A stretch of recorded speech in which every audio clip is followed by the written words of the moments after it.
Buenas tardes a todos. Muchísimas gracias por venir al Museo de León, al Museo de Todos. Como siempre empezamos las presentaciones con esta frase que en este caso además es todavía más importante, porque si este es un museo también de las tierras leonesas o de los pueblos de León, como se titula el Museo Etnográfico desde hace poco tiempo, este es un museo donde esa España que retrata Navia se encuentra muy representada, que es una España que está en extinción, y aquí tenemos precisamente las otras Españas en extinción que ha habido desde que existe el ser humano. Hoy es un día muy entrañable para nosotros porque recibimos con mucho cariño a un amigo de siempre y a un amigo de ahora, que seguramente lo será en el futuro, y que además van a hacer, digamos, una conversación también de amigos, y eso posiblemente sea lo mejor que se puede hacer en estas circunstancias cuando todos echamos de menos un poco el contacto humano.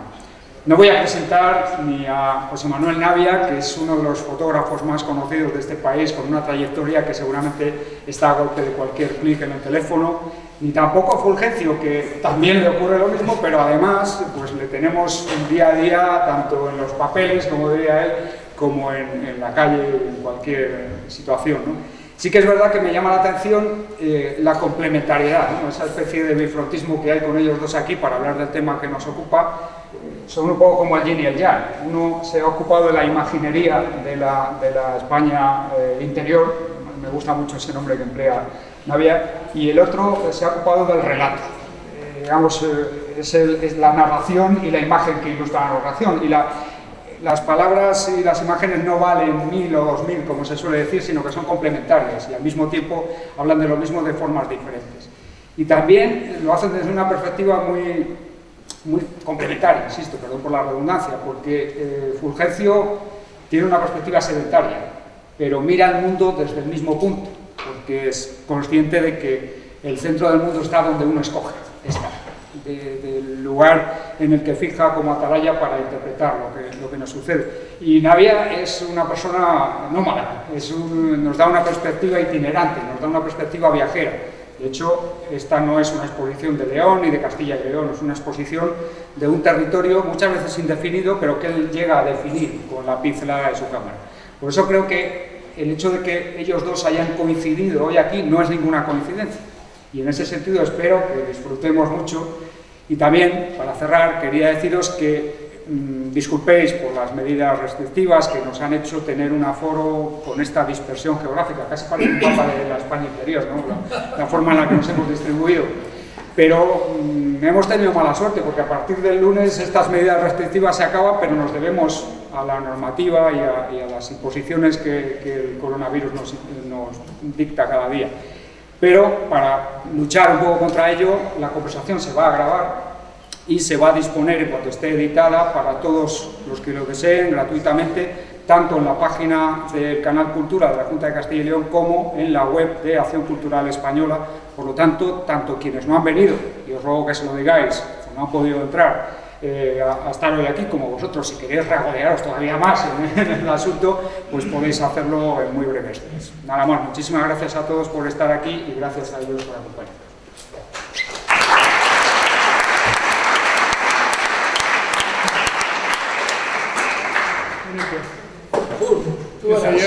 Es que ibas a empezar, o sea, que no te engañes. Estoy preocupado porque estuve un cuarto de hora contigo y nunca habíamos preparado tanto una cosa. Sí, igual no nos sale. Pensé cuando decía Luis, señaló para mí y hablaba de la España en extinción, pero quería decir para el lado de allá de la pared. Digo, ya nos pillaron nada más llegar. En fin, yo, como dice Luis, coincido con Navia en las vueltas al mundo, pues claro, siempre acabas pasando por un sitio, que es el punto fijo del que tú hablas, y entonces cada vez que viene José Manuel coincidimos en esa vuelta. Una vez coincidimos 15 días seguidos en Cármenes, fueron donde yo, por decir de alguna manera, me rendí a los encantos de Navia. Te digo por qué, porque decía Luis eso de mirar el mundo desde un punto fijo. Y a mí me gusta ese espacio porque en ese punto fijo ves pasar el mundo. Se lo contaba hace un momentín. Yo la mejor definición de la locura de las ciudades Para mí, perdonad que lo diga, estáis como putas madreñas, la mayoría de los que vivís en las ciudades. Me la dio Emilio de Piedrafita, que vivió 30 años solo en Piedrafita, era el último habitante. Piedrafita está a 1400 y pico metros, que hay unas nevadas que te ponen, y ya lo trajeron los hijos para León a la fuerza. Y él entonces salía y se sentaba ahí en la Serna en un banco, el punto fijo a ver pasar el mundo. Y me decía el hijo, vete a ver a mi padre porque se vuelve loco. Yo iba, me sentaba allí y recuerdo esta conversación, es tal como os la cuento, por mucho que diga Paco Flecha que la mayoría de las cosas las invento, que es verdad, pero esta es tal como os la cuento, ¿no? Era cuando empezaba lo de correr, que aquí decir running, eso, ¿no? Entonces estábamos allí sentados los dos y pasaban los dos corriendo. Miro se quedaba, se acercaba un poco a mí y me decía, no van a ninguna parte. Se quedaba. Pasaba un momentín y dice, dentro de nada vuelve. Dice, y con la misma prisa que iban. Y después de un rato pasa un guardia andando y dice, no va detrás de él. Que ni van a ningún lado, ni hacen nada, ni encima no corre nadie detrás de él. O sea que, en ese punto... Entonces yo lo que encontré cuando conocí a Navia, cuando fue con Secundino, aunque Secundino no estuvo todo el tiempo allí, hacer un reportaje, la parte fotográfica de un reportaje sobre la guerra civil en la zona norte, creo que era, conocí a Navia y lo que, en broma decía, lo que me sedujo es el respeto que Navia tenía por aquella gente. Al margen del respeto, el conocimiento que tenía, lo había leído todo, me contaba la guerra a mí. Sí, es verdad que estuvo aquí Muñoz Grande, Navia, déjate que lo mereces. Pero el respeto que tenía por la gente, porque es muy normal acercarse a los pueblos. Lo cuenta Luis Mateo en el único libro de poesía que escribió, no sé si se llama algo, Señales de humo, podría ser, Señales de humo. Pues tiene un poema que es la mejor definición de estas cosas, en el cual viene a contar que llega allí un hombre y ve a un paisano sentado al hogareño, y todo el poema es para decirle que cómo admira la ignorancia de aquel hombre. El saber de la ignorancia de aquel hombre. Entonces, la gente llega mucho a los pueblos y no llega a aprender, a defender su cultura que me gusta además una expresión que tú usas más. Lo de rural se ha prostituido tanto que me cuesta trabajo asimilarlo.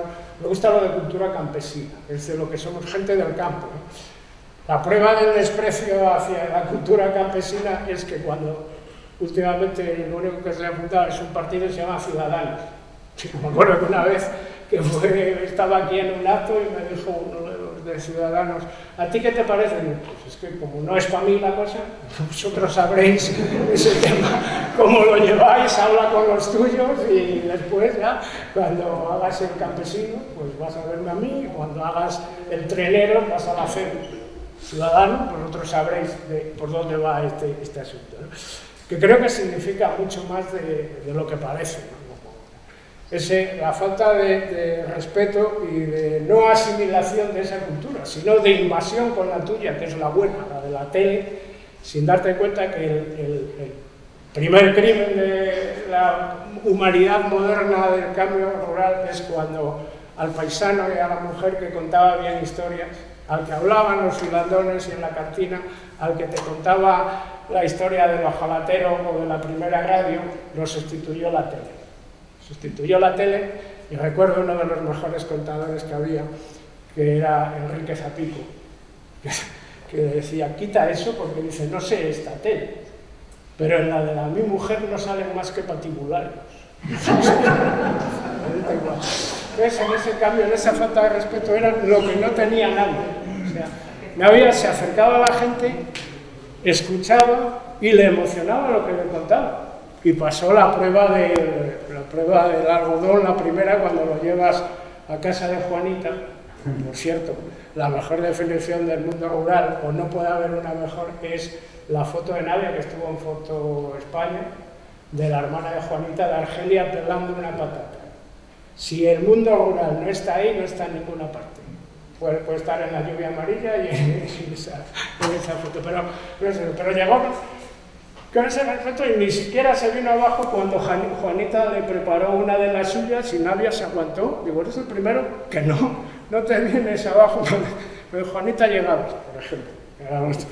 Y Juanita llegaba, yo decía, voy a apartarme porque si me ve a mí se pone a hablar conmigo, pero lo bueno es lo que dice del primer golpe, ¿no? Porque ella se veía obligada a decirte algo. Entonces llamabas y salía y te decía, por ejemplo, ¡qué guapísimo es usted!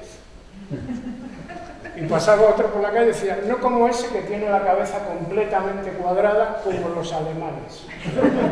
Dice, a mí no me llames feo, y dice, tienes la cara como los pavos cuando tienen moquillo. Y no había escuchado impasible. Juanita, nosotros veníamos a comer y después dice, tengo patatas a la importancia. Y después de estar hablando media hora, entra por las patatas a la importancia y sale con 2 platos de paella. No dejo ni palabra, dije, este señor ha pasado el corte con nota y persuficiencia. Bueno, lo que parece una broma no lo es. Yo creo que uno, si lo vais a preguntar, no lo preguntéis. Yo por lo menos no tengo la solución ni de la despoblación, ni de la desaparición de la cultura rural y agrícola, y tal. Lo que tengo es muchos años de visionado de lo que pasa y cómo pasa, ¿no? Pero la forma de acercarse a Navia yo creo que tiene mucho que ver con el resultado de las fotos que hace Navia. Es decir, en esa foto de Argelia está la tranquilidad de quien le da exactamente igual que le estén haciendo una foto. Que no es normal, los que sois fotógrafos lo sabéis, cuando llegáis a un pueblo, no, a mí no me saque, voy con la fea que soy, no sé qué y tal. Y en esas fotos no existe eso. ¿Por qué? Pues porque no va con prisa, no va a enseñar, no adoctrina, sino que escucha, habla, y cuando ya está absolutamente rendido y tranquilo, encima disparaba que yo tenía la idea de, claro, lo que veo de los pueblos, lo ves por la tele, en el fútbol, ya esperaba que se viene Navia al del país. Yo ya le había hecho en el coche un hueco para que llevara una cámara así, parecía una mierda. Es así, tal, dije, este señor...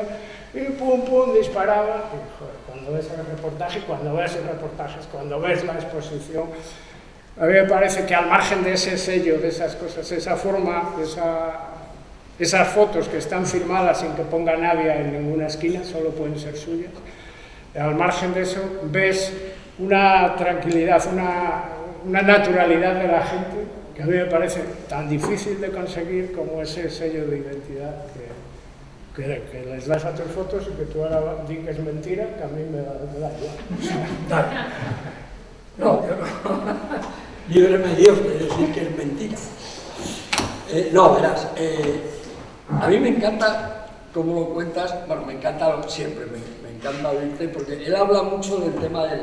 Me encanta que hayas empezado por el respeto, porque es un asunto del que me gusta hablar y que surge mucho en una época donde el respeto no anda ahí demasiado suelto, ¿no?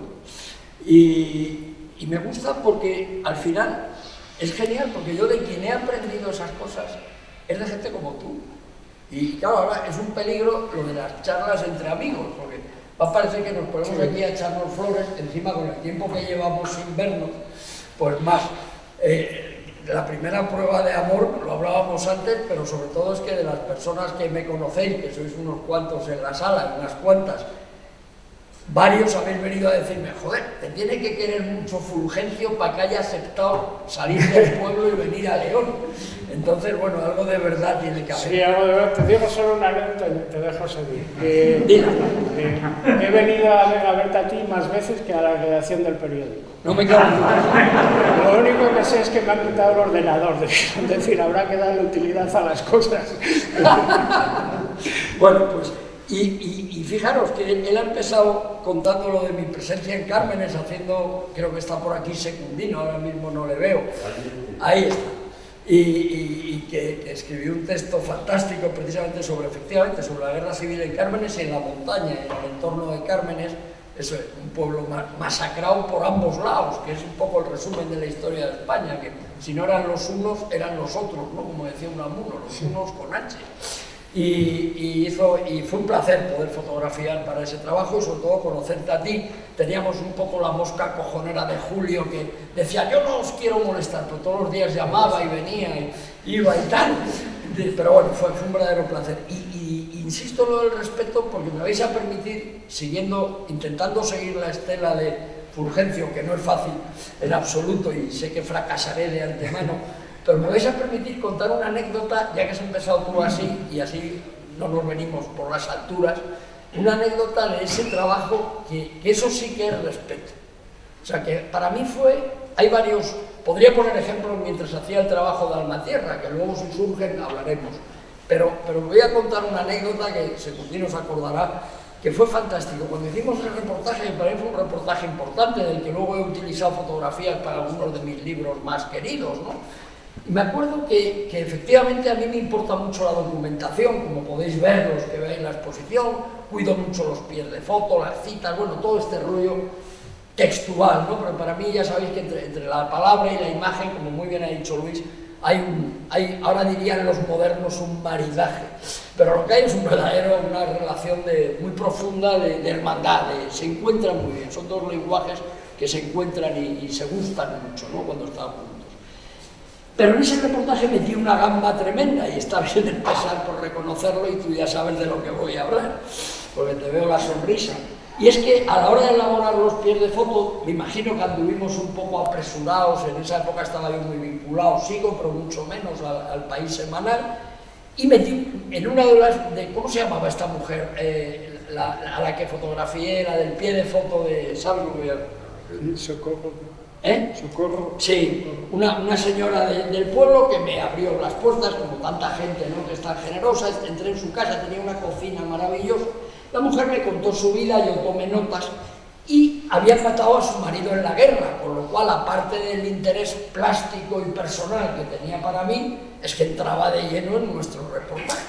Y entonces yo, a la hora de hacer el pie de foto, escribí, o lo escribí yo o lo escribieron en la redacción, pero estoy seguro que la pata la metí yo.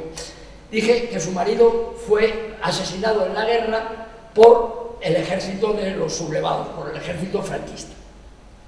Claro, a su marido lo habían matado los rojos. El tema no es una broma. Sí, yo. Bueno, es el primer caso, y me atrevería a decir que el único, sin tener datos, de la historia del periodismo, no sé si internacional, pero español, en el que el País Semanal salió ese domingo con la fe de rata incorporada. Pero, y ahora dejo a Fulgencio que os lo termine de contar, que lo hace mejor que yo, pero no para toda la edición, que en esa época era de 1,5 millones de ejemplares, no como ahora. No había internet, casi, no había todavía. No había, son finales de los 90, creo recordar, ¿no? Sino que solo salió con la fe de rata en la montaña de León. Es decir, ¿de dónde era? Los que sabéis un poco, los periódicos se reparten por rutas. Hay una empresa que va, entonces se distribuía desde Benavente y coge las rutas de distribución. A través de Javitín, uno que trabajaba en distribución del periódico, tuvimos que rastrear por qué pueblos pasaban todas las rutas, dónde había que corregir, cuántos países claro, dejaban. Él se enteró primero, yo creo que te lo pasé o algo, él se enteró de la metedura de pata y dijo, pero ¿qué has puesto aquí? Hostia, bueno, pero si esta mujer es al revés, que lo digo, pues dice, no te preocupes. Continúa. Sí, no, hicimos el pie corregido, unos papeles, 300 papeles para que fueran página tal, donde dice... Con un cúter abrieron el retractilado de los 300 ejemplares del País, metieron la fe de ratas y a cada pueblo llegó con la fe de ratas. Metimos todos como bellacos, yo dije que era el director general del periódico, que era una cosa que no podía salir y tal, y luego, claro, al final lo difícil de justificar era cómo el director general de la Crónica llama para que metamos un papel en el País. Y ya les dije, lo que mandamos los de los pueblos. Bueno, la anécdota es importante porque a mí lo que de verdad me interesa del asunto no es la anécdota en sí, que es muy divertida, y evidentemente, sino lo que hay detrás. Todo eso se hizo por respeto a una persona. Porque ese pie de foto habría tampoco creo que hubiera sido dramático, pero le habría hecho daño a esa mujer. Le habría refrescado su memoria en un sentido completamente opuesto. Yo entendí. Y además lo hizo alguien que no se caracteriza por ser un defensor acérrimo del levantamiento del general Franco, sino que eso se respeta. Yo lo que había entendido... Para mí, esa es la definición. Lo que había entendido, esta mujer, vuelvo a lo de antes, el respeto, habló con José Manuel porque la escuchó mucho tiempo. No cuenta esa historia. No cuenta esa historia de su marido, no cuenta esa historia familiar. Y entonces a mí me pareció, no era conmigo la cosa, pero cuando ella se había abierto y de tal, que se encuentre con que te fusilan. Que han cambiado los asesinos. Como decía Angelillo, uno que estuvo en un campo de concentración en Vallecas y no sé qué tal, y después sabía escribir a máquina, había estudiado comercio, y después de la guerra iba a pedir trabajo en los ayuntamientos de escribiente y tal, y se me preguntaba, ¿sabes escribir a máquina? Sí. ¿Cuántas pulsaciones? 240. Y se iba el tío apuntando, todo bien, tal, tal. Dice, y al final ya llegaba el momento y me decía, años en el frente. Y dice Angelillo, yo me quitaba la gorra, me levantaba y decía, 7, pero en el de enfrente. Y dice, ya me decían, bueno, cuando sepamos algo, ya le decimos, no sabía nada, Bueno, eso significa lo que para aquella mujer, solo para aquella, es decir, en el resto del pueblo, lo había contado, tal, y yo pensé que merecía la pena, vamos, y es de esas cosas de las que, pues a lo mejor te sientes ciertamente, hombre, orgulloso para lo ejemplo de haber hecho el trastilado del país y meter así, bueno, no es un poco de pavo. Pues sí, pero bueno, y luego tú lo habías negociado en Madrid también, ya lo sabían en la impresora, sabían que podía tal, pues claro, eran 300 ejemplares, sí, sí, como mucho, la ruta, acotando toda la ruta ya, pero en fin, yo creo que merece la pena. Claro, pero sí, fíjate, yo me he traído, que eso era una pequeña encerrona que te he hecho, el último libro de David Rubio, el lector de tu periódico, a quien quiero muchísimo y es un verdadero amigo, y es un libro que tiene una serie de textos y le dedica uno a Fulgencio, que luego si se tercia leemos algún fragmento porque a mí me encanta. Pero lo que más me interesa es algo que él dice, que está un poco, yo creo, en la esencia de lo que estamos hablando y de nuestros oficios, no de contar. Al final el título del libro es maravilloso, dice, donde no me llaman. Claro, es que nuestro oficio es meternos donde no nos llaman. Por eso el respeto es tan importante. Yo siempre alucino con las fotógrafas, las mujeres menos, pero con los fotógrafos sobre todo tan indignados cuando no les dejan fotografiar. Digo, joder, yo tengo 64 años y me sigue alucinando que me dejen. Lo normal es que te echen con cajas destempladas, porque tú te metes donde no te llaman. Y es justo al revés, la gente si lo haces de manera adecuada, ¿no? Hay una fotógrafa que yo admiro mucho, Dorothea Lange, americana, y ella lo explica muy bien en un texto, dice yo, para que la gente me acepte, he tenido que escuchar mucho, pero dice algo muy bonito, y ahí tú y yo somos campeones, dice, pero he tenido que hablar más todavía. Dice, porque la gente tiene derecho a que le expliques lo que tú quieres. No solo es escuchar, es que te tienes que explicar. Y además, algo muy importante, que tienes que decirles la verdad. No meterles una milonga para que te dejen hacer las fotografías o para que te cuenten las historias. Porque la gente, cuanto más humilde, tiene una sensibilidad más precisa y más marcada para detectar cuando hay algo ahí, cuando hay intereses, en fin. Tú sabes, hoy nosotros queríamos quedar para por una vez preparar esto y no pudimos quedar, y el motivo es, yo para poder quedar, quedé por la mañana con un campanero de un pueblo de la montaña, de Cofiñán. Yo quedé por la mañana con este campanero para hacer por la mañana un reportaje, hacer una entrevista, ir a ver a otros personajes de la comarca y tal, pero quedé con él, o sea, él era el que tiene que salir, el que tenía que solventarlo. Quedé por la mañana y el paisano, sin mayores explicaciones, empezó a decirme por la mañana no. Dije, pero jefe, con 86 años que tiene, jubilado, es más de edad, bueno, si duerme hasta tarde voy a la 1 de la tarde o a las 2, por la mañana no. Tú ya lo entiendes, dices, tú le tienes que hacer una entrevista, pues por la mañana no, pues mire, yo tengo un sainete por la tarde, que usted, quedamos a las 4 y tal. Dijo, bueno, pues a las 4. Cuando llegué allí entendí, fíjate, el motivo de por la mañana no. Su hija era la panadera y el paisano me quería regalar un bollo. Y tenía que tener el bollo para regalarme. O sea, ni eran broncas, ni no quería salir. Tenía que tener el bollo para regalarme. Y encima, como lo íbamos a hacer, había avisado a todo el pueblo que se iban a tocar las campanas, que como grabábamos todo, que iban a tocar a muerto, que estuvieran tranquilos. Con lo cual, fue la primera entrevista con los 18 habitantes del pueblo allí sentados mirando. Me dieron ganas de hacer, como cuando se fue a confesar madre de mi pueblo con 80 años, en las confesiones aquellas que hacían, como en la foto de Cristina García Rodero, con un banco en la iglesia, y el cura estaba sordo y Mael diciendo los pecados a voces. Y cuando acabó dijo, dedico esta confesión a mis vecinos que me estarán escuchando. Y claro, estaba allí todavía enterándose de los pecados que tenía y tal. Bueno, pues el paisano era lo mismo, dice, pues a los vecinos, lo que tú dices. Y cada uno empezó a preguntarme, oye, tú fuiste el que escribiste de Bernardo el luchador y tal. Es que es cuñado mío. Pero eso que dice que se salió con el cura, le explica hasta, y casi no llego, quedé por la mañana y casi no llego a la reunión de por la tarde. O sea, pero si lo quieres, o por lo menos como creo que lo entiende Navia y como lo entiendo yo, o lo haces así o no voy. Voy mañana. O sea, el paisano dijo, a la segunda vez que yo le dije, voy más tarde, duerma usted, dijo, por la mañana no. Tú si quieres ese personaje, cómpralo así. Cómpralo así, sí. Y es que es algo además que como que no, luego no tanta gente de nuestros gremios respectivos lo entiende. Y por eso insistía ir un poco... Y el retraso paga el viaje, porque el bollo dijo, esto es lo que llaman en Asturias un bollo preñado, así. O sea, una hoja de 3 kilos. dice, me dieron ganas de decir... Una vez fui a Valencia de Don Juan a la feria esa que hay del Día de Asturias. Había un paisano y dijo, un bollo preñado, ¿cuánto? Y dijo, 5 euros. Dice el paisano, preñó Julio Iglesias. Decirle, pero los bollos preñados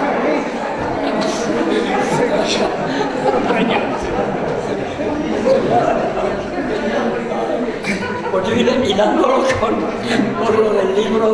lo del libro de David, que me gustó mucho. Claro, él cuenta que realmente él estaba estudiando periodismo, porque con David tienes una relación fantástica. Primero fue tu discípulo y ahora es tu jefe. Ahí está. Tú verás, la vida. Eso sí que es no moverse del sitio. Eso es lo que yo te decía, el punto fijo.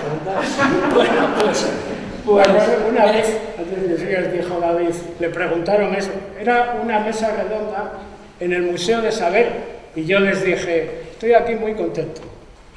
Este chaval que hay ahí en la esquina, lo fiché de corresponsal pasadero, y él es el director del museo, y yo sigo fichando corresponsales. Este chaval que hay aquí al lado, lo fiché de ayudante total, que es un tío, siempre me pregunta, nunca me pregunta ni por sobrino, ni por David, dice, ¿cómo va el meritorio? Aunque es el director. Lo fiché del meritorio, es el director del periódico, y yo soy Fulgencio Fernández. Buenas tardes. Pues Fulgencio Fernández, soltero. Que esto es muy importante, que ahora lo explicaré.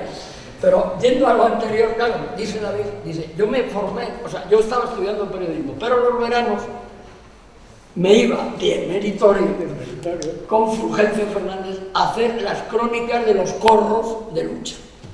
Dice, y ahí aprendí periodismo. Dice, el único problema es que cuando llegaba el otoño tenía que interrumpir mi formación para volver a la universidad a estudiar periodismo.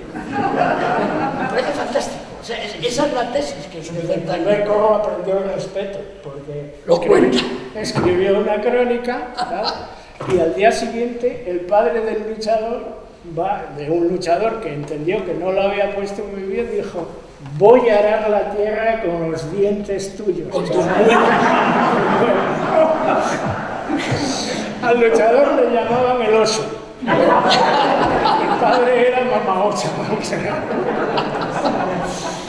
Bueno, claro, en este libro dedica un texto, dice David, dice, a algunos ángeles y a algunos diablos, y no explica en qué categoría entra Fulgencio, me parece bien, o le coloco en la primera, sospecho. Y es muy bonito cómo lo define, lo compara, como no podía ser menos, con un político del que no hablaremos más para no hacer sangre, que bueno, parece ser que tenía un currículum tan extenso que no cabía en la página web, y a medida que se fue investigando fue perdiendo títulos. Y al final el único título que le quedó al político era soltero, como Fulgencio, que firmaba sus crónicas Fulgencio Fernández soltero. Y dice Davis, perdona que tal, dice, en lugar de ir adquiriéndolos, ha ido perdiendo todos los títulos de los que presumía hasta quedarse únicamente con soltero. No sé si porque ha confundido la política con Tinder o porque quiere imitar a Fulgencio Fernández en sus inicios. Pero dice, que es lo que yo, la última frase del artículo de esta recopilación, dice, la diferencia es que Fulgencio es un paisano con mayúsculas. Lo saben en las 4 esquinas de esta provincia. Y el diputado no conseguiría ese título ni en el remoto caso de que fuera a la universidad. O sea, como veis, el discípulo ha aprendido bien. Pero es verdad, ¿qué mejor puede definir a alguien que decir que es un paisano con mayúsculas, ¿no? Sí, la verdad es que yo es a lo único que aspiro, y a veces cuando a alguno le digo, pues ya puede ser paisano, ¿vale? Es como el título. Es que eso formaba parte de ese respeto hace muchísimos años. Nos dio por la locura por aquí está Toño, que andaba en aquella iniciativa Manilla, nos dio por la locura de hacer una revista literaria en un pueblo que vivíamos 40 personas. Y dije, pues vamos a hacer una revista. ¿Qué se puede hacer en un pueblo de 40 personas? Pues una revista de literatura. Digo, no, más normal, no vas a hacer un club de Arao o algo, pero una revista de literatura. Bueno, y entonces pues empiezas a llamar a gente y tal, y se empiezan a sumar. Esto lo que tiene es la selección. Empiezan a llegar, no, mi cuñada, una hermana de mi suegra era por aquí, te viene un catedrático de Massachusetts. Entonces al primer número, que Toño llevaba la sección que se llamaba Efectivamente, que es, efectivamente era la parte local, la de tal, se empiezan a llegar a uno que mandaba una crónica, una crítica de un libro, catedrático no sé dónde, lector en Pensilvania, entonces yo llegué con lo mío y dice la chica, entonces tecleaba todo y tal, dice, ¿qué pongo aquí, full? Digo, ¿qué pongo de qué? Dice, aquí tienes, lector en Pensilvania, no sé qué y tal, ¿a ti qué te pongo? Soltero. Pero que cualquiera del pueblo puede poner a soltero o casado, a lo mismo. Ponga soltero, digo yo, y nos ponemos en el mercado, que es otra. Algo tiene que servir la literatura, digo yo, vamos a estar aquí, el dinero no vamos a sacar. Nos ponemos aquí un poco en el mercado de joder, y entonces, pero formaba parte de eso, de ¿cómo quieres hacer una revista en un pueblo que participe la gente de allí? Porque además la zona, la parte simpática era un poco eso, simpática, al margen de los saberes, esto es de lo que hablamos, que cuando vas no respetas, o sea, un paisano, pues Tomasini y Conversión, que lo de los surtimientos los llevaban por el libro, ¿no? Y te contaba, por ejemplo, dices, saber, no sé cuáles son los saberes útiles, inútiles y no sé qué, porque encima ahora los partidos políticos dicen, no, nosotros, yo soy de la corriente que hace socialismo útil, leonesismo útil, no sé qué útil, todo es útil. Digo, esto lo único que hace es reconocer que hasta ahora fue todo bastante inútil, ¿no? Porque vamos, otra historia y tal, ¿no? Entonces, yo recuerdo que una de las primeras cosas que llevaba, que la sección se titulaba La costumbre es media viva, era para explicar cómo se sabía a ciencia cierta, como me lo había explicado a mí Pepe Pello, cuándo iba a caer la primera nevada. Y te podías jugar una comida, una cena, que la ganabas la semana antes. Decías, la semana que viene nieva. Entonces siempre había listo, vale, listo, míralo, estuvo en la universidad, una cena. Vamos para allá y tal. Y pues eso era muy sencillo, pero hasta que no te lo dicen, no, estás con lo de que los hombres del tiempo tal. Pues te cogía Pepe, te ibas desde octubre para adelante, todos los días por el mismo camino, siguiendo los espinos, un camino que tuviera espinos con estos frutos rojos que en cada zona se llaman de una manera, que allí se llaman caraculos, ¿no? tienen nombres parecidos, estos frutos rojos de ese tipo. Tú vas siguiendo ese camino y de repente las ramas de abajo empiezan a desaparecer los caracoles. Empiezan a desaparecer varias ramas, piensas que se cayeron, mira, no estás en el suelo. A la semana siguiente nieva. Eso es muy sencillo. Los topillos saben que a la semana siguiente nieva, ellos sí que lo huelen. Y están haciendo su despensa. Porque cuando allí cae una nevada, los paisanos podemos estar 10 días sin salir, antes de que llegaran las quitanieves de la Diputación. Pero antes de estar, pues ya podemos estar 10 días, pero los topillos están allí 2 meses. Y no entran en... Nunca fallaba, ¿no? Entonces dices, estos saberes también tienen su valor, pues estos saberes no se los puedes firmar al catedrático emérito de Wisconsin, Massachusetts y no sé dónde. Tienes que firmarlo, pues un soltero de por aquí, de por la zona. Claro, que haya escuchado. Al final hay algo que a mí, yo que sé, me fascina siempre, ¿no? Cuando hablamos de esto, y hemos hablado muchas veces, Fulgencio, yo creo que más veces por internet y por teléfono, sí, sobre todo, que en persona, porque Fulgencio tiene una particularidad, que ha escrito cosas exageradamente generosas sobre mí, es el precio de la amistad. Pero bueno, ha escrito cosas que me parecen que entienden muy bien lo que hago, porque es lo que hacemos los dos, ¿no? Pero tiene una peculiaridad, que yo me acuerdo la primera vez que cuando hicimos lo de Cármenes, que luego me invitaron a la Semana Cultural, sí, y me hizo una entrevista para la Nueva Crónica, y a partir de entonces siempre me ha ocurrido con él. Yo le vi, quedamos en su casa, me sacaba libros, hablaba, me preguntaba algo, yo decía lo que me parecía. Yo decía, este tío no toma una nota, no graba nada. Digo, vamos a ver qué sale. Joder, cuando yo leí aquello, no solo reflejaba perfectamente lo que yo había dicho, es que había cosas que yo dudaba si las había dicho. Pero pensaba, joder, es que si no las dije tenía que haberlas dicho, porque está muy bien. Claro, al final es un tema como de punto de vista, ¿no? Yo creo que lo que me interesa mucho de Fulgencio, y tiene que ver con ese centro del que él hablaba, que al final lo plantea antes muy bien Luis, yo creo que los que somos nómadas, pues somos huérfanos de ese centro. Yo por muchos motivos, yo soy hijo de un gallego y una andaluza. Imagínate, como decía mi padre, juntando el mapa, doblando el mapa todos juntos, ¿no? Pero bueno, y además he nacido en un barrio de Madrid, y bueno, quiero decir, pero... Y llevo el nombre de un pueblo de Asturias. Y llevo el nombre de un pueblo de Asturias, en donde me pasó una cosa genial, que para una vez que dormí en Navia y me hospedó en el hotel, había una recepcionista simpaticísima, como buena asturiana por la noche, le doy mi carnet de identidad y dije, ahora verás, cuando vea Navia algo dirá, o yo veo que apunta y no me dice nada, muy sonriente me devuelve el carnet. Digo, anda. Y lo ha visto que me llamo Navia y dice, ya. Dije, bueno, pues no debe ser tan raro llamarse Navia, en Madrid hay poco, pero... Bueno, pues me interesa mucho esa idea del punto de vista, porque yo me acuerdo hace muchos años, cuando leía las crónicas de Fulgencio, él tenía varios latiguillos, diríamos, que me encantaba. Uno era meterse con el obispo de Astorga sin venir a cuento, que me parecía sublime, eso era literatura en tercera dimensión. Pero luego era otra, ahora perdona, y ahora te dejo que lo extiendas, pero luego había otra que me encantaba, que era, hablaba de cualquier problema de estos, que parece que de repente la prensa parece que va a pararse el mundo y tal, y terminaba diciendo, pero la verdad es que anoche en el bar de Isidoro no se habló de esto. El bar de su pueblo, que son 4 y 5. Dices, hostia, usted sabe de lo que habla, porque al final ese es el verdadero mundo. Lo otro no es el mundo, lo otro es una ficción. O sea, el verdadero mundo a veces parece ficción, pero es ese. Yo me acuerdo antes del enlovecer, esto enlovecer es una palabra que tenemos... ¿Perdón? Enlovecer. Sí. La tenemos hemos solicitado a la RAE que la admita con la bendición de Luis Mateo, que dice, yo la defiendo, porque tal.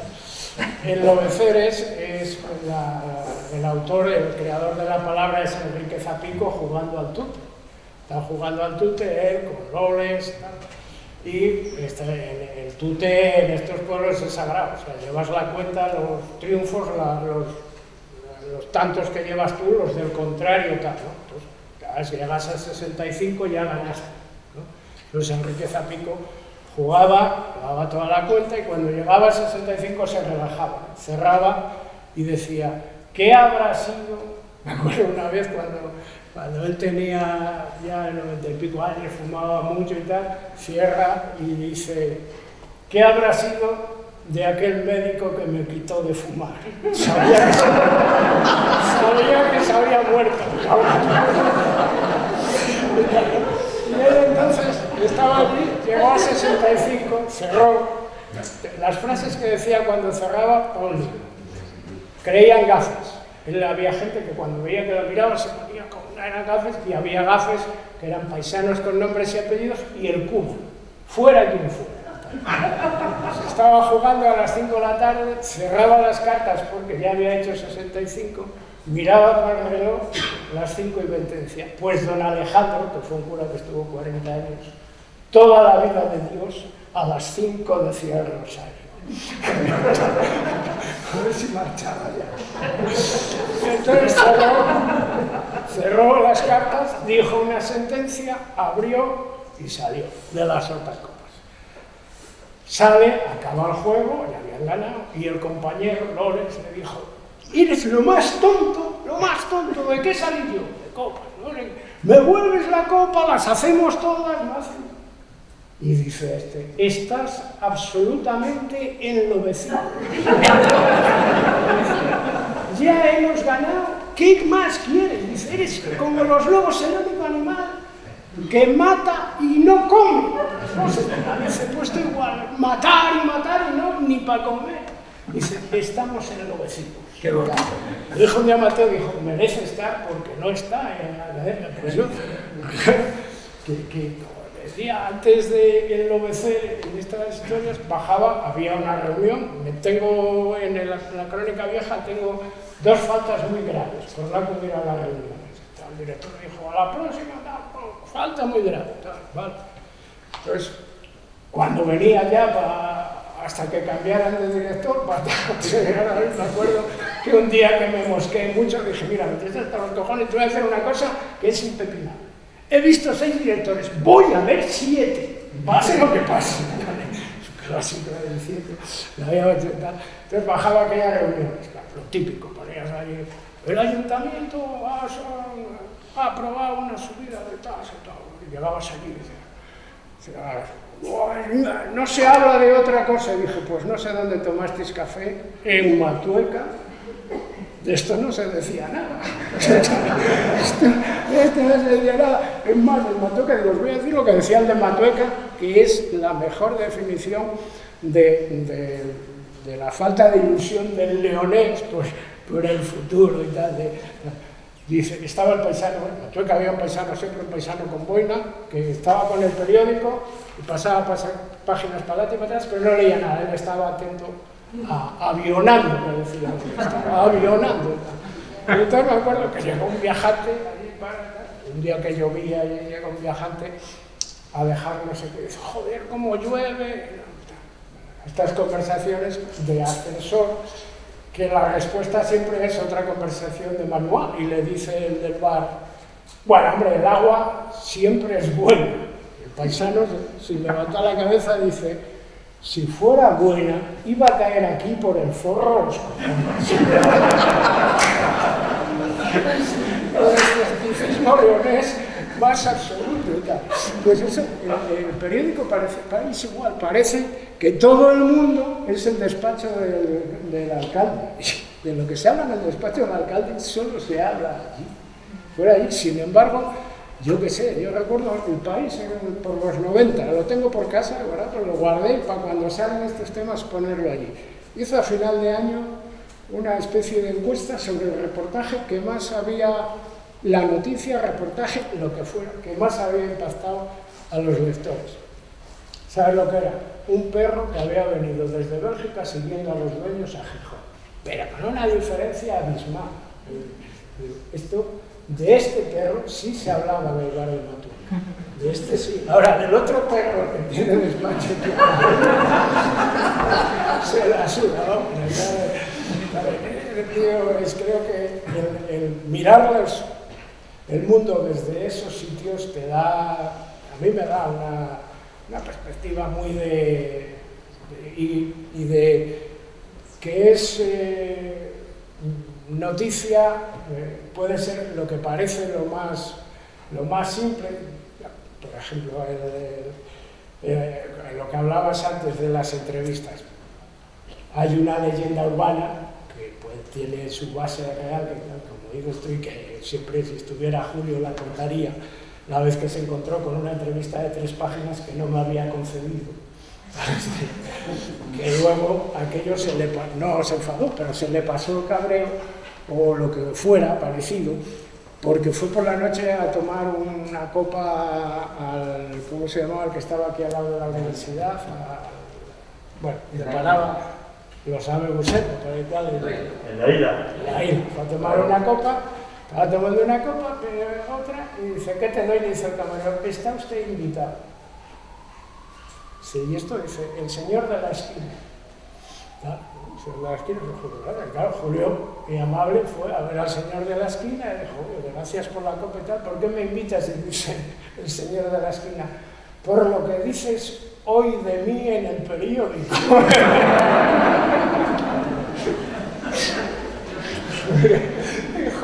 Me mandó una carta, no había correo, y me contaba y decía, evidentemente, si yo hubiera hecho la entrevista, tendría que haber dicho eso. Pero claro, es que dice, no hace las entrevistas. Yo aquella entrevista estuvimos una velada con Julio. Estás 10 horas seguidas hablando con él, en Prior, que encima nos metieron en un escaño de estos que tienen para bajar por delante de la plaza. Te bajaron, echaron la trampa y no salimos hasta las 5 de la mañana. Y hablando de lo divino y lo bueno y tal. Si con esas, y luego te saca 15 días, naciste cuando él, estudiaste en la misma ciudad, viviste las mismas épocas, si después de 10 años no eres capaz de escribir una entrevista con absoluta fidelidad a lo que Julio o cuenta o debería de contar, eres un inútil absoluto. Lo que pasa es que después de escribir la entrevista, en la cual apareció una frase que le hacía mucha gracia, porque la había dicho allí, ya que estamos por aquí su padre, su hermana y su cuñado, decía, se te acusa de ser de andar con lo peor de cada casa, o sea, Tacho, Sendo, toda esta gente, digo, se te acusa de andar con lo peor de cada casa, y dijo, respondía a él, que no se acordaba de haberlo hecho, pero me ha atinado, dice, es que yo soy lo peor de la mía. Pues después de toda aquella entrevista sobraban 2 líneas y me pongo a mirar el periódico y habían despedido al entrenador de la Cultural, que era de Leonets, de Villafalla. Y entonces le dije, ¿por qué crees que despidieron a Tomé? Y contestaba él, debería haber contestado, porque es de León, el tal de la Cultural. Y el de la esquina era el tal Tomé. Dijo, joder, el único que me entiende. Pone en Cuba Libre aquel señor, que Julio no tenía ni idea ni quién era Tomé, ni por qué le invitaban a un Cuba Libre, ni qué había dicho. Se volvía a leer la entrevista, dice, no hablo de nadie, ¿no? Aquí en concreto y tal. Y digo, no hablas ni de tal.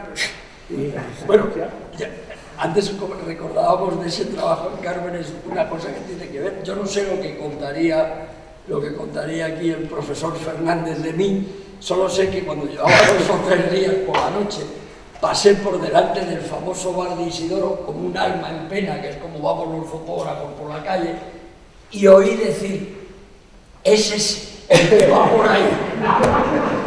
Y dije, bueno, parece que me han admitido.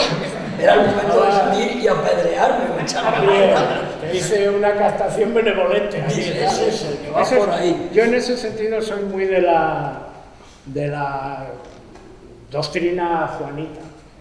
Juanita, vas allí y te apellidas doctor, y dice, estuvo aquí el jefe del Ramón y Cajal.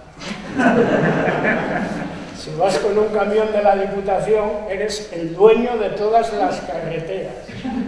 Bueno, y si vas no sé cómo, a mí un día me dijo, creo que estaba con Julio, ya no me acuerdo bien, hoy han estado aquí comiendo 8 astronautas. Y dice Julio, ¿y cómo lo sabía Juanita? Y dice, por las escafandras. Y ya andaba atinada. Fíjate, era un ser absolutamente... A mí me cogió un poco de, ya sabes, al final, porque claro, es que saqué a su hermana y a ella hice 300 retratos y no funcionó. daba ninguno, por mi incompetencia, claro, porque se me preparó tanto para la foto que me abrumó. Lo que no me abrumó por la palabra, me abrumó por la... Y en cambio la hermana, que no me hizo ni puñetero caso, claro, funcionó estupendo. Gelia nunca hacía caso. ¿Sabes lo que pasa? Te voy a explicar lo que te pasó. Es que tú buscas siempre la naturalidad. La naturalidad en Juanita no existía. Nada era natural ni normal. Quiero decir, esto de cada vez contarme cuando llega a juicio, que los astronautas con las escafandras. Pero es que lo de Hacienda, cuando la espiaba Hacienda y cuando le quitaron el canario del comedor y se lo pusieron en el pasillo, y el canario se murió de pena porque le gustaba escuchar las conversaciones. Y decía, a la gente decente nunca la dejan estar donde tiene que estar. Decía, allá por el canario y tal, ¿no? Pero 15 días antes habían estado otros y les dijo lo mismo, teníais que haber, pero con distintas, o sea, cada vez la realidad era diferente. Dice, teníais que haber venido ayer, que tuve cenando 10 astronautas. Y le dijo, claro, le mató la tal, pero ya se quedó con la escafandra para Julio. Dice, 10 y le dijo el paisano que iba, con las escafandras. Y dijo Juanito, ¿pero qué dices, hombre? Si eran americanos, que son la gente más decente del mundo, venían con sus señores.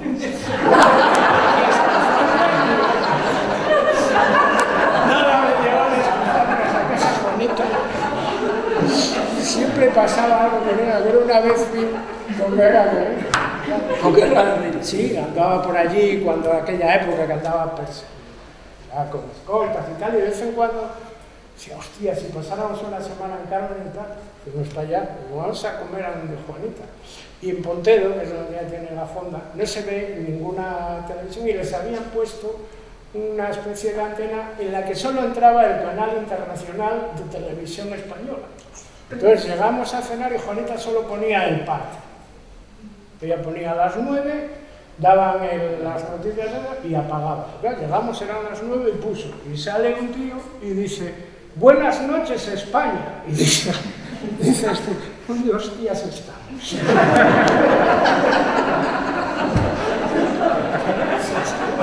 El canal internacional de televisión. A lo mejor fue cuando fueron, que tú lo conocerías, bueno, a los dos, porque iban para un reportaje para El País, Ignacio Carrillón y Alfredo, el dibujante, que eran unos reportajes que hacían por el invierno para publicar en verano, y en vez de fotos llevaba dibujos de Alfredo.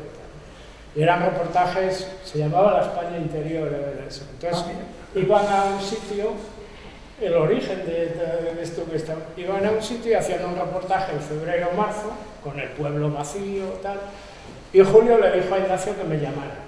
Yo le propuse varios reportajes y le gustó uno de pueblos en los que solo viviera una persona o un matrimonio. Entonces fuimos para allá. Por cierto, para que veas la distancia entre el mundo rural y cómo lo ven, cuando bajábamos de Tabanero, me dice Alfredo, paramos allí que quería... Bueno, hay un paisaje precioso allí y tal, y dijo, oye, paramos un momentín aquí y tal, paramos y me dice Alfredo, te digo una cosa, me ha dicho que todos estos paisanos son figurantes, que los has contratado, que no pueden ser verdad, hostia, que no pueden ser verdad. Bueno, digo, pues, entonces vamos a comer a casa Juanita. Si estos son figurantes, y bueno, vamos para allá, para casa Juanita, y sale Juanita y le dice a Alfredo, usted tenía obsesión también con los alemanes, los japoneses, como Alfredo grande y alto y tal, dice, usted parece alemán. Dijo Alfredo, no, pues soy asturiano. Y dice, bueno, si es asturiano, ¿conoce usted al señor obispo de Oviedo? Dice Alfredo, no, dice, usted no sabe nada. Dice, el señor obispo de Oviedo es el que inaugura la canícula aquí en Pontedo. Dice, cuando el señor obispo de Oviedo viene a la Peña, dice, se inaugura la canícula. Que viene a la Peña porque dice que se lo lleva para los curas de allí del obispado porque es muy bueno para lo bajero. Ahí lo dejamos. Usted es muy bueno para lo bajero. Y Alfredo por salir dice, pero ¿qué tiene usted contra los alemanes? Dice, se pone como enfurecido, como hacía ya Patrius. ¿Cómo que qué tengo contra los alemanes? Le parece poco, pero usted tiene vergüenza de preguntarme. Y Alfredo dice, bueno, hombre, pero eso ya fue hace tiempo, los campos de concentración. ¿Qué campos de concentración? ¿Pero usted qué me dice de campos de concentración? ¿Le parece poco lo de los alemanes que inventaron la formica?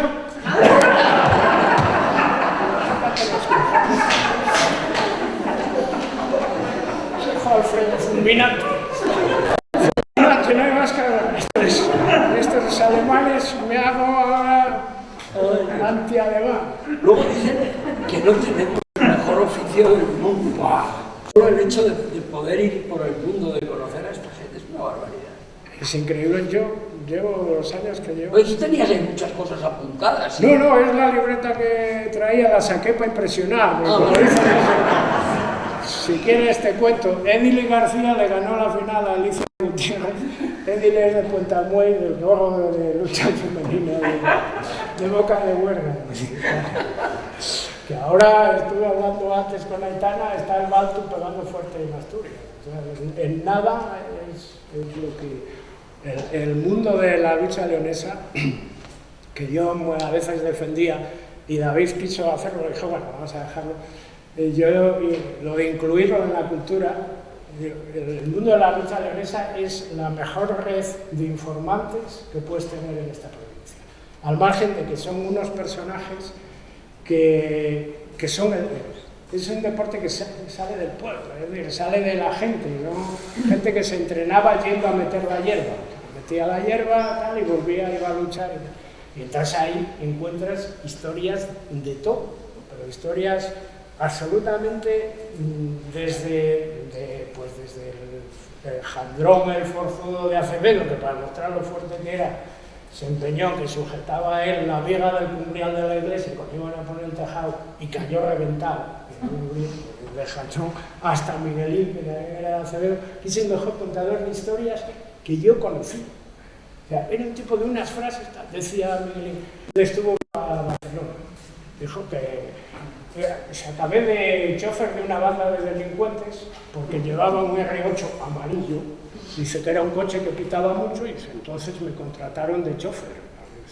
Dice, Barcelona era entonces un sitio muy violento. Dice, hoy hablabas con uno en la diagonal, mañana en el tanatorio.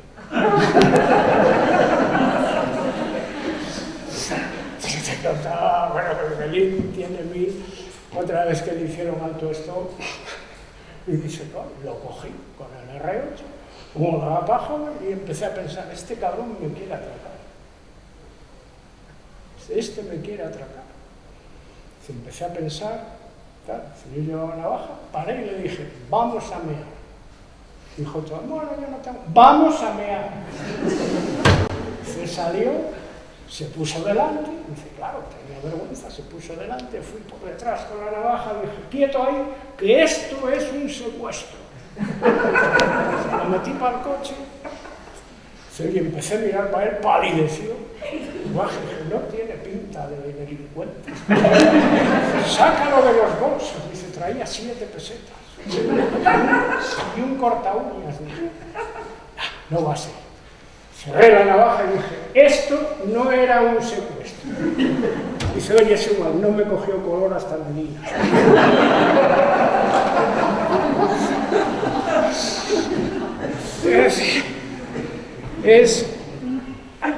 Es todo un mundo. Y a lo que yo iba, en lo de la cultura campesina, esto volviendo al tema.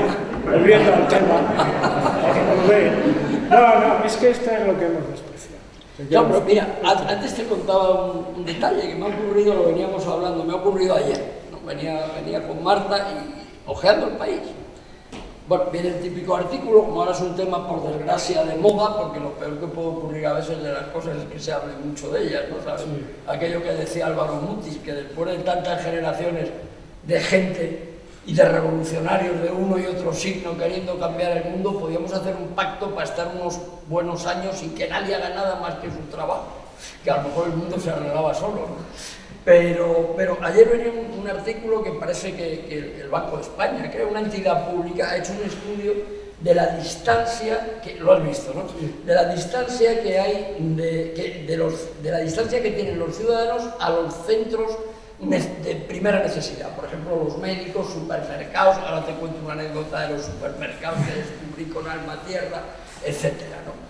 Y entonces España es el país de Europa que tiene mayor distancia, no toda España, sino básicamente las dos Castillas y Aragón, como siempre, esa España interior de la que hablamos, que tienen como 4 veces de promedio más distancia, creo que eran 20 o 30 kilómetros de promedio a una tienda de primera necesidad o a un supermercado tal respecto a Europa. Es perfecto, entonces hay que ilustrarlo, siempre la fotografía se pone, ya sabes, muchas veces hay que rellenar aquello y que, bueno, ponen una foto de mi buen amigo y buen fotógrafo Uli Martín, que no tiene la culpa, la cogerían de archivo.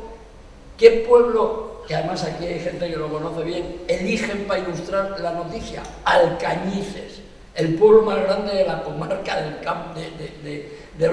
los Campos de Aliste en Zamora, que es la cabeza de comarca, que tiene 1000 habitantes, 1000 habitantes en Zamora, es un pueblón, que tiene instituto, del que es profesor mi amigo, el informante, el cura de la zona, Teo Nieto, que además es un experto a nivel nacional en temas de despoblación y un hombre fantástico, que estuvimos con Julio en una mesa redonda. Y dice, ¿cómo pones una foto de Alcañices? Cualquiera de los pueblos que rodea Alcañices, en 90 kilómetros a la redonda, que los he recorrido prácticamente todos, incluidos los primeros de Portugal hasta Braganza, cumple los objetivos, menos Alcañices. Entonces, al final es eso, es que siempre estamos hablando. Dice Fermín Herrero, el poeta soriano, también buen amigo, y sabéis que no me gusta lo de rural, porque es un término urbano. Yo nunca he oído, eres de un pueblo de Osejo, de la Sierra, que caben 3. Dice, yo nunca he oído en mi casa decir que somos rurales, somos campesinos. Claro, el término rural ya es problemático, pero claro, cada vez que se acerca con la mejor intención, es que esto al final siempre es el mismo problema, es que no viven. A mí lo que más me fascina de ese centro que hablábamos antes, es que tú has nacido en un pueblo que ya era pequeño cuando naciste, que sigue empequeñeciendo poco a poco, o no tan poco a poco, y que has ejercido el periodismo en León, pero que lo podías haber ejercido casi donde tenías la gana. Sí, claro. Quiero decir que al final, y yo, bueno, no es mi caso, pero siempre me ha interesado la cultura rural, la he procurado estudiar y sobre todo es que hace 11 años, por decisión propia, pues nos hemos ido a vivir a un pueblo pequeño para La Mancha, pero vamos, para Castilla la Vieja, un pueblo. Bueno, es que cuando decías eso, lo de pequeño, en el último entierro, en mi pueblo hay una costumbre que no falla nunca, ¿no? La segunda es que no entran a la misa el 80%. Claro, y siempre dice lo mismo, dijo el cura que salierais los menos devotos. Entonces, cogen y dicen, la conversación de un entierro no está bien, como pasaba antes en los velatorios, no está bien que sea demasiado chistoso y tal, entonces dicen, joder, ¿cuántos? Dice, pues otra casa que se cierra, ¿cuántos quedamos? Y entonces, por tocar las narices, siempre digo, vamos a ver, si en el entierro anterior éramos 44, quedamos 43. Y siempre dice uno, vamos a contar. Por donde el cuartel Pepe y la mujer, 2. Debajo Mediagorra 3, Caraperinas 4, 43. Fíjate, cuando te dice es que el ayuntamiento que podíamos, yo siempre le digo al alcalde, ¿por qué no solicitas que seamos el centro de interpretación de la despoblación? Es que son 17 ayuntamientos, 17 pueblos y tiene 340 personas censadas.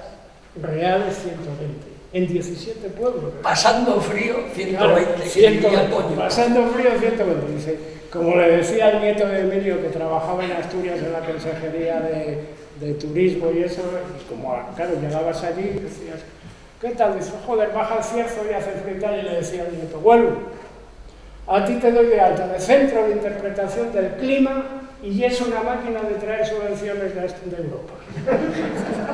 Bueno, pues esto que era una broma, a los 10 años hacen el Centro de Interpretación del Clima en la BITS.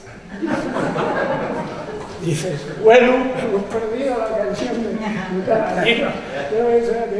La cuestión es el nombre, pero es a la vez el haber estudiado. Yo tengo un amigo que trabajaba evidente, porque era en Lavasco, era del economista de Lavasco, lo que estaba en la oficina, me dijo, Lavasco, me decía siempre, Lavasco se empezó a joder como lo de Vargas Llosa cuando se empezó a joder Perú. Lavasco se empezó a joder el día que pusieron autobuses para León. Porque la gente que vivía en Ciñera, con una cultura minera, Ciñera fue el último bastión de la lucha minera. Porque todavía era un pueblo minero con una cultura minera y tal. El día que vaciaron Ciñera, el día que vaciaron Puebla, el día que vaciaron tal, y les llevaban y tal, ahora el mayor número de mineros de la provincia está en Eras de Renueva, que es donde todos compraron el piso. Pero es que eso es la segunda parte de otra fase anterior que hicieron, no sé si programado o no, pero que fue una tragedia para el mundo rural, en las oficinas de Caja España o Caja León entonces o no sé qué, contarles a todos la película de que había que comprarse un piso en León. Todo ahorrado para un piso en León. No hay nada más seguro, no hay nada mejor. Plantas hoy un piso. Me acuerdo que Angelillo este que decía, dice, no veo tan claro lo del piso como lo del gocho. Lo del piso, dice, yo sé que hago chorizos. Y si no salen buenos, le doy a la máquina para atrás y sale el gocho. Ahora, como el piso no me salga bueno, me lo como entero.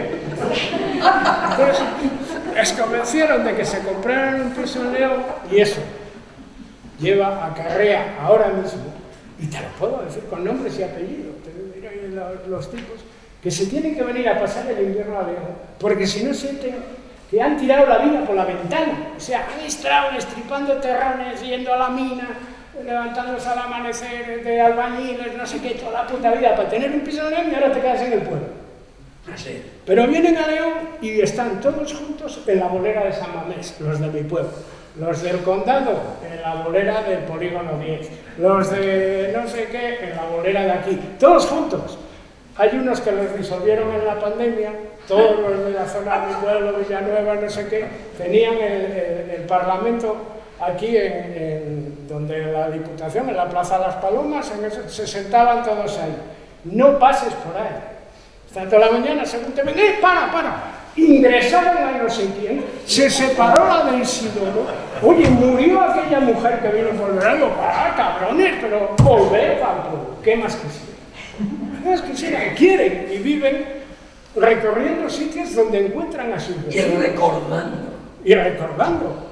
Y hablando de todas estas historias, ellos hablando de ellas. Pero claro, si se van al pueblo, todo lo que hicieron en la vida no es nada ya, o sea, porque todo es un piso, que les engañamos. Ahora el piso ni se lo alquilan, ni se lo quieren, y es viejo, y no sé qué. Hoy no está aquí Manolo, uno de Villanueva, volvió aquí, no sabía qué hacer, a todos los actos que yo iba, y se quedó vivo hace una semana. Ese hombre es víctima de la pandemia porque llevan 1 año y pico sin poder hacer nada en León. Porque decía, está Fulgencio y tal. Iba, se sentaba aquí con el sombrero, el traje, una tal, y ahí el primero. Daba igual que habláramos de Zapatero, cuando presentaron el libro de Carlos J. de Zapatero, que de la Institución Libre de Enseñanza, mira, estaba ahí, escuchaba todo, tal, salía, él y la mujer. Si había pinchos, mejor. Año y pico, sin hacer nada. El otro día de Manolo dice, está muy mal. Y Manolo, no creo que lo oiga y tal, le quedan pocas. Porque esto también lo he visto mil veces. Claro. Estos tipos que decían, la paisana me tiene loco, no sé qué. ¿No era la paisana? Y eso es todo fruto de una falta de respeto absoluto por esa cultura de verdad. Y lo sacaron de allí. Vuelven nada más que pueden. Pero es que además la faena es que se pierde. Y no, hay un libro que seguro que lo conoces, de Marc Badal, Vidas a la intemperie. Es un libro muy interesante que yo recomiendo siempre mucho. Es una historia del campesinado al final. Y él tiene una tesis muy bonita, dice, la vida campesina ha muerto o está muriendo. Y probablemente tenía que morir, las cosas cambian. Dice, el problema, y me parece fantástico, es que no le hemos hecho un entierro como Dios manda. ¿Qué es lo que se pretende con el rito funerario en todas las culturas? Que no se pierda la memoria. Es Es decir, que lo que tenga de valioso, lo que desaparece, pueda ser conservado por las generaciones venideras. Esa es la fuerza. Aquí en un museo de este tipo, esta mañana nos hemos dado una sesión de lápidas de la mano de Manolo importante, sabéis bien lo que decimos. Entonces, claro, al final, has hablado antes del fenómeno minero, y me hace mucha ilusión porque está con nosotros una, aparte de grandísima amiga, para mí de las mejores escritoras, desde luego, y sobre ese tema sin ninguna duda. Joven, que es Aitana Castaño ahí escondida contra la pared. O sea, la frase que yo elegí de Aitana, que no es ni mucho menos lo más brillante de sus libros, que podría haber elegido muchas, pero que acompaña una foto de la minería, pero podría acompañar cualquier cosa. Al final resume todo esto que estamos hablando, porque lo que viene a decir es, si se pierde ella dice, si se pierde la minería, dice incluso si no se perdió ya, que en el caso de la minería se perdió prácticamente, que al menos no se pierda esa manera de hablar, porque si no se pierde el lenguaje, no se pierde la experiencia, somos lenguaje. Entonces, a mí esa parte que ella lo explica y que está tan presente en sus libros, me parece maravillosa, porque es a lo que hay que aspirar, y eso y el respeto es lo mismo, es decir, es a que no se... Pero ¿cómo vamos a intentar que vuelva un tipo de vida campesina? Eso es mediocre. Como me decían, me han dicho 700 veces mientras viajaba, esto se lo cargó la maquinaria, esto se lo cargaron los tractores, esto se lo cargaron los coches, llámalo como quieras, la modernización, la civilización moderna. Pero el problema es que de todo eso, de esas ruinas que a veces yo fotografío, de esas últimas personas que viven en los pueblos, casi siempre mujeres muchas veces, son las que tienen más que decir normalmente, etcétera.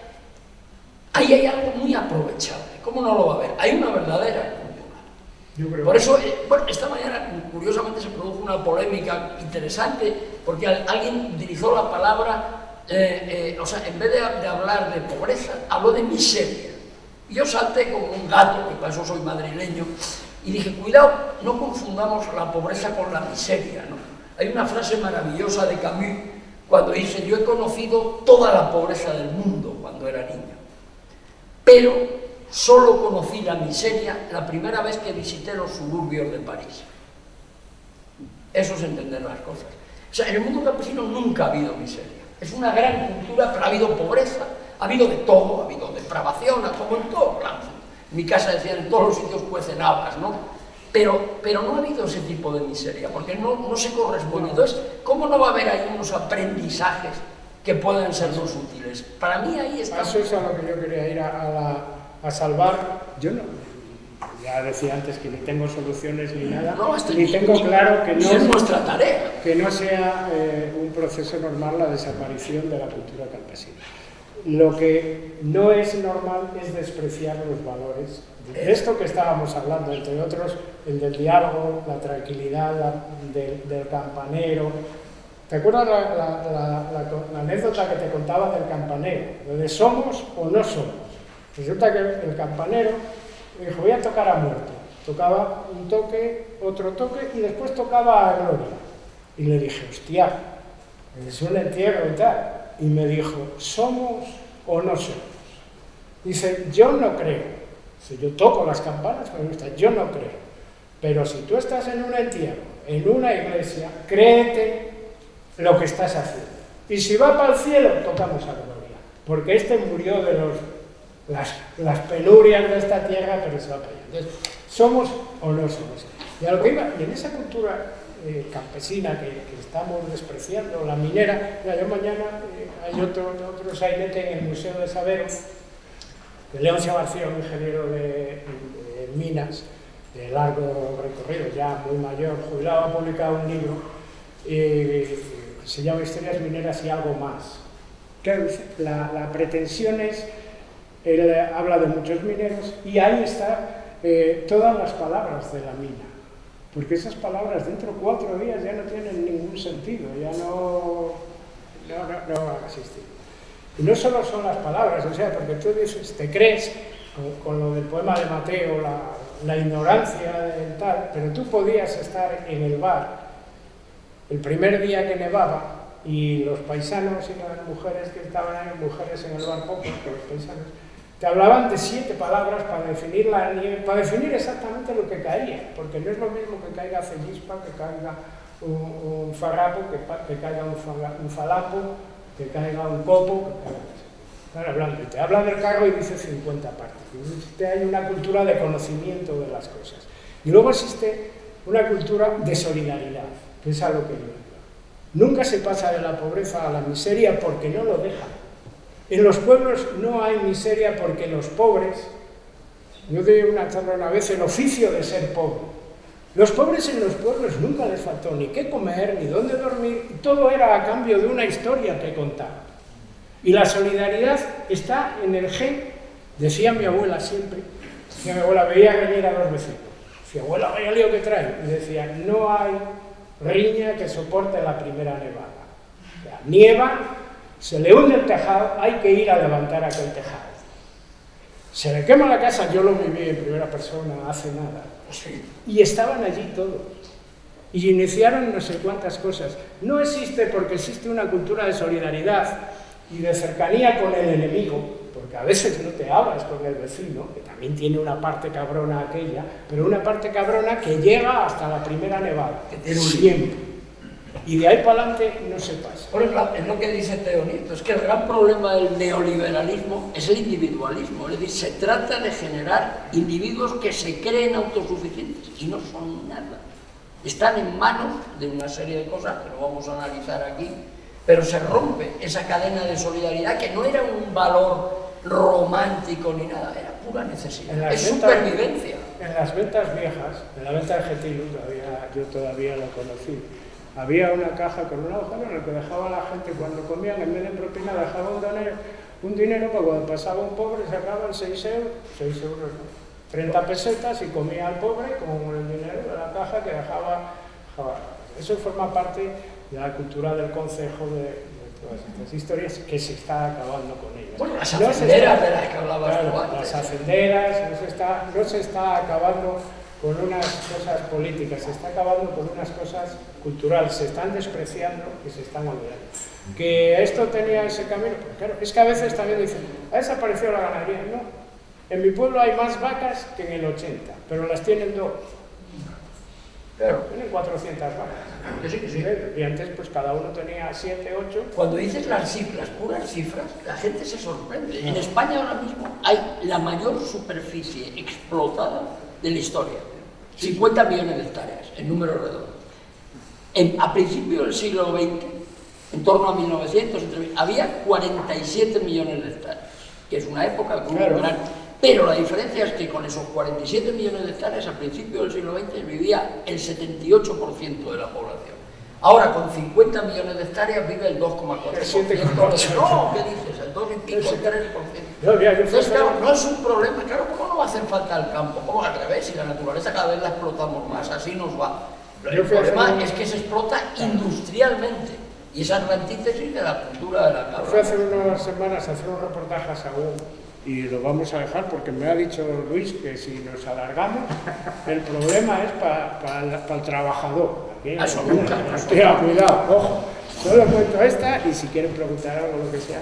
Fue hacer un reportaje a Sagún, a un paisano que colecciona tractores. Tiene 80 tractores. Y tiene tractores con las ruedas de hierro del siglo de 1917, de 1915, los trajo un barco, uno lo trajo un barco de América, otro de Alemania, una locura. Pero claro, y mientras nos enseñaba la colección, me dijo, bueno, lo estamos liando.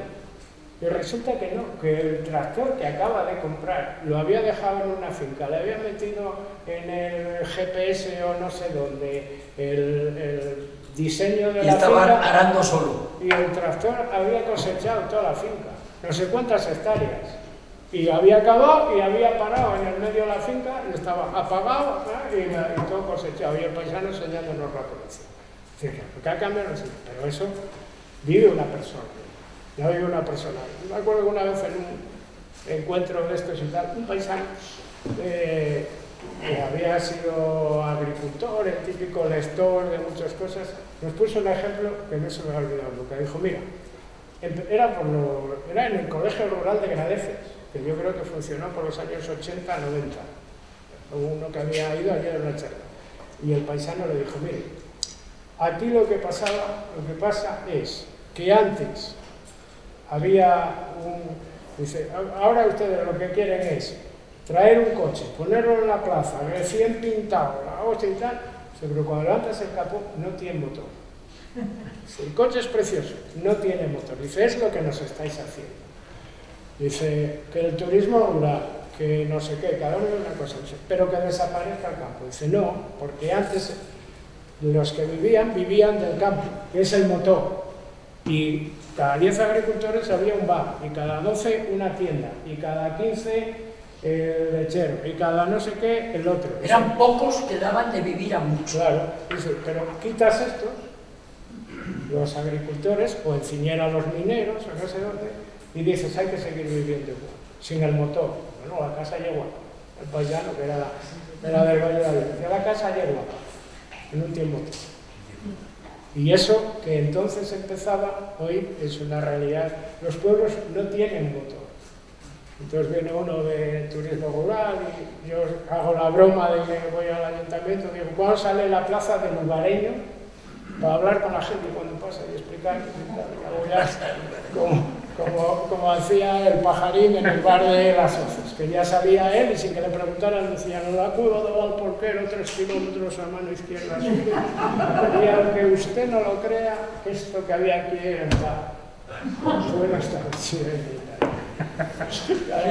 Pero eso, fíjate, eso que dices me ha recordado, y también muy brevemente para ir acabando, que todo lo que decíamos antes, que todos los sitios cuecen habas. Yo hace unos años, ya algunos, porque de todo empieza a hacer ya unos años, trabajando en Mali, haciendo una historia larga para National Geographic, claro, yo tenía que administrar un presupuesto, y tú sabes que la obsesión de un fotógrafo de mi perfil es estirar el dinero para estar el mayor tiempo posible. No ir con prisas, porque esa es la garantía de poder hacer algo medianamente digno.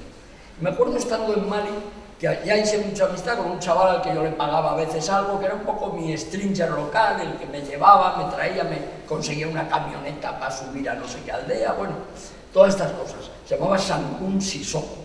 Y me acuerdo que ya, cuando tenía confianza con él, le dije, oye, Sankun, pero a vosotros al final, esto del turismo lo necesitáis. Y me dijo, dice, tal como está montado, ¿no? Todo esto es nuestro francés africano, que el mío.